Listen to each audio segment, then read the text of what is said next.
early mornings in the gym to late-night grind sessions, Conor Benn is leaving no stone unturned as he gears up for his rematch with Chris Eubank Jr. This fight isn't just another bout, it's personal, and Benn's training shows it. Sharper punches, quicker footwork, and a relentless mindset are shaping him into a whole new threat.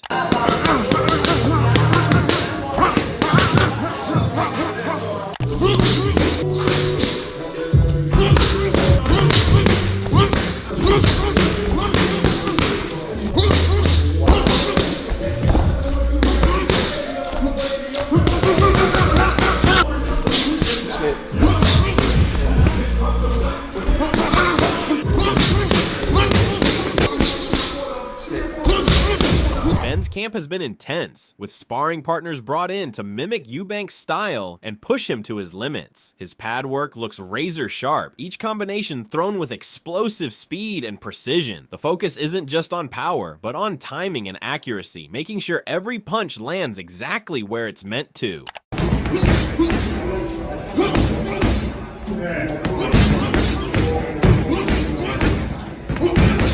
All that work in the gym set the stage for their recent press conference, where the energy was just as fierce as in the ring. Both fighters came in with sharp words and heavy tension, turning the event into a war of statements as much as a preview of their fight. Conor didn't just keep it humble. He fired back at Chris by saying that while Chris has been enjoying the spotlight, doing media and PR appearances, he himself has been back in the gym putting in real work. It was a way of calling Chris out for being more about image than preparation. Yeah, gave me that car. You flew over to America, you're taking pictures with people. Oh, I'm so grateful for the love and the support the fans are showing me. You're going on like you won. You do understand you lost, right? Do you want me to finish? He had all 10 toenails. You do understand you lost, right?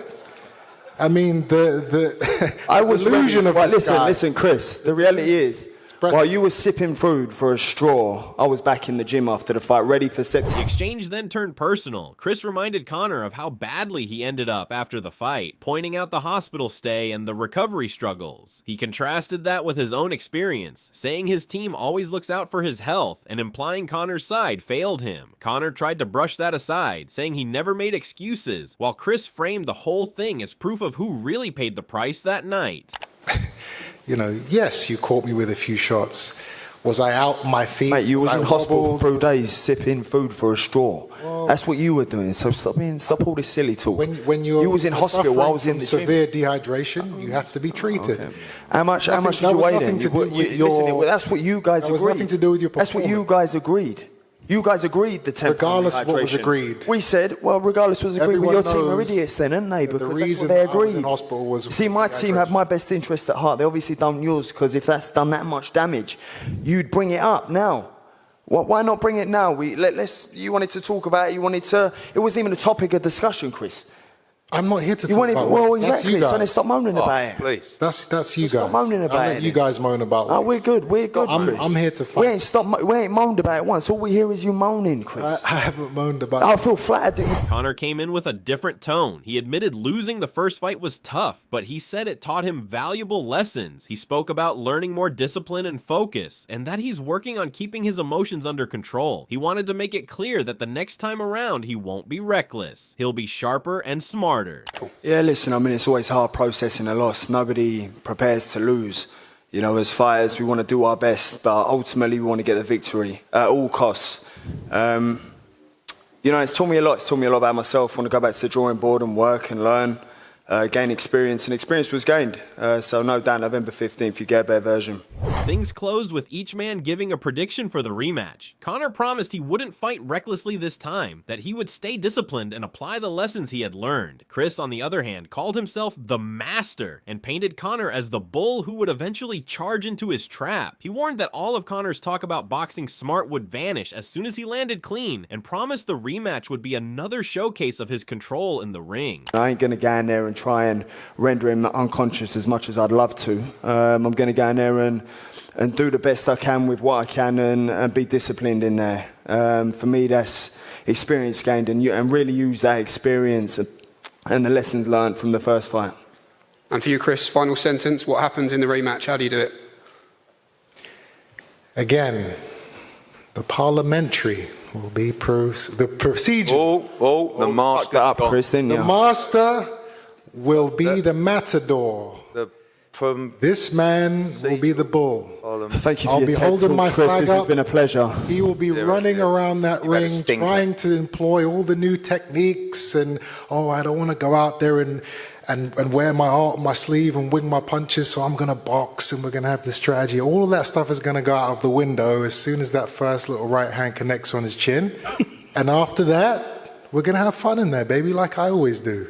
The procedure will be parliamentary. You guys will see. After the fiery press conference, attention quickly shifted to what the experts think about this rematch. Carl Froch was one of the first to weigh in, and his perspective carried weight because he's been around both men in and out of the ring. When speaking about the stakes, Froch made it clear this fight is more about pride than belts. He felt the rematch is happening because fans demanded it, not because it moves either fighter closer to world titles. But at the same time, he hinted that what's on the line for Benn and Eubank personally is far bigger than any championship. One man wants redemption, the other wants to prove it wasn't a fluke. You've got to give him respect because the pressure was on and he rose to the occasion and he performed. He got the win.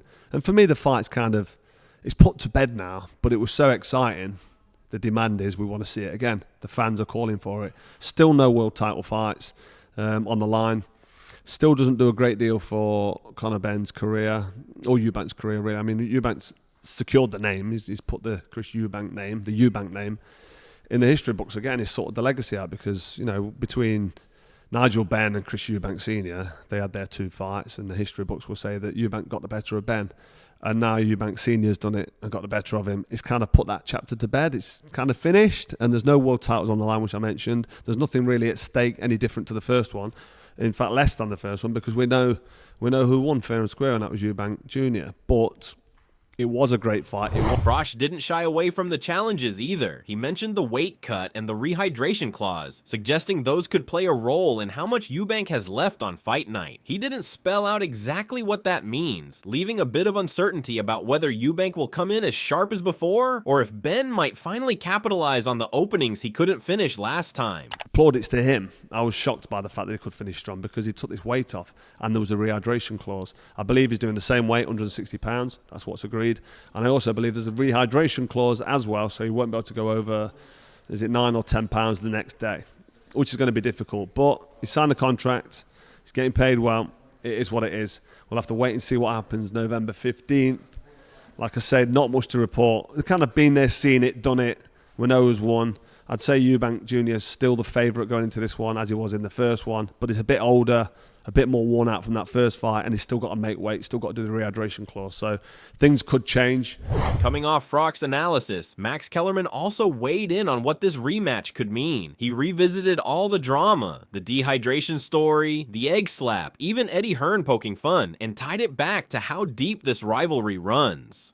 For Max, the first fight was already the perfect version of what fans could have hoped for, and he believes the second could bring that same fire again. I mean, that's a lot there. That's a big, heavy accusation to make of promoter, right? That he blocked your exit to the hospital, especially a combat sport like boxing. That's dangerous. But also Eddie Hearn kind of making fun of, your toenail falling off. The point is not that it's a toenail. The point is that the claim that is being made is that I was so dehydrated, something weird happened to my body. It doesn't matter that it was a toenail. That's not supposed to happen. And this is all after the egg slap incident where Eubank slapped Conor Benn with an egg. It's like WWE style stuff, right? They had a great fight the first time, but let's start with the dehydration. And that's big, man. Like I really hate the fact that weigh-ins are not still day of fight. The road to hell is paved with good intentions. Originally, there's an egg slap from the first egg right there. What? Max added that rivalries like this aren't just about size or skill, they're about pride. He compared it to the classic family feuds in boxing, saying Benn and Eubank are fighting for the championship of each other. That emotional weight, he argued, guarantees another exciting clash no matter the outcome. Chris Eubank and Nigel Benn, right? Like that British era of middleweights was so intense that when you get a family rivalry like that, Now you have Eubank and Benn. They're fighting.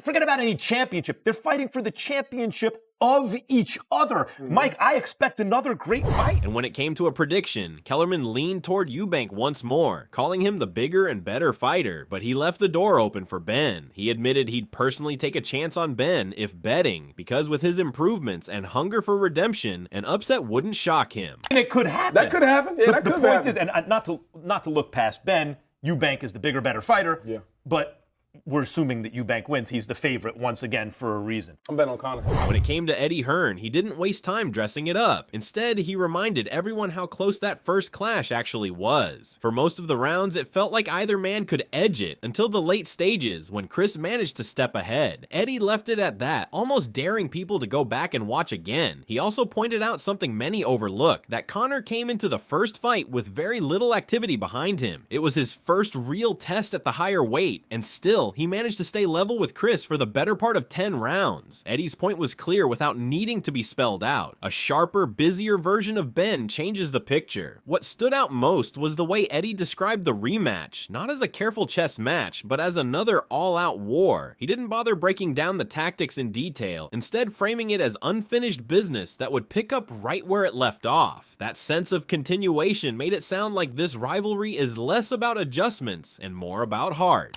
And just ready to see, I think, round 13, really, or Benn Eubank 4, which is what it is in this incredible family rivalry. Yeah. And do you think Eubank will let you get a word in edgeways this time? I don't really know what to do. He's a great planner. You know, like he really thinks about what he's going to do. I'll just turn up. I've not even thought about it. Yeah. Maybe I should start planning about what I'm going to do and say.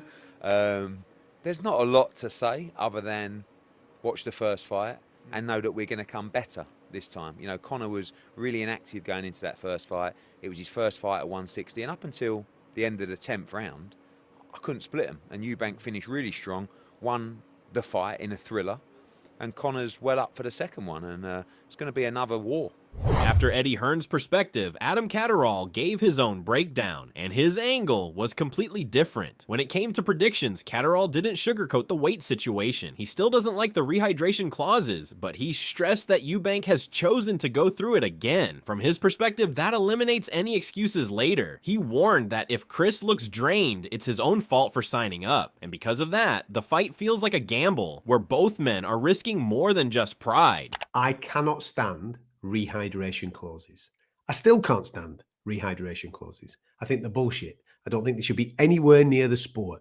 Why we put fighters in further danger unnecessarily is beyond me. And I still have all those feelings.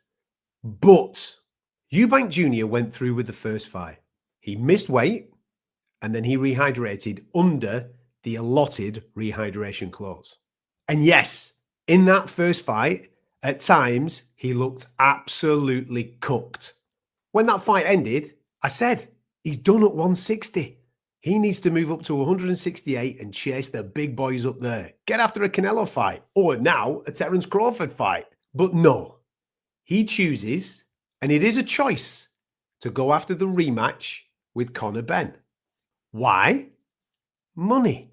Let's be dead honest. This is probably the most amount of money that Chris Eubank Jr. will earn in a boxing ring.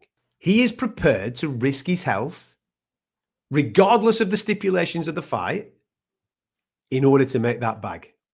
For him, the entertainment factor isn't in doubt. He reminded fans how the first fight exceeded expectations, delivering a wild 12 rounds that kept people on their feet. The question now is whether they can reach that same level of drama again, especially with so much baggage carried over. And right at the end, Catterall gave his verdict. If it plays out as a boxing match, Eubank takes it comfortably, but if Benn can turn it into a scrap, then he has a real chance to flip the script. I fully expect it to do it again.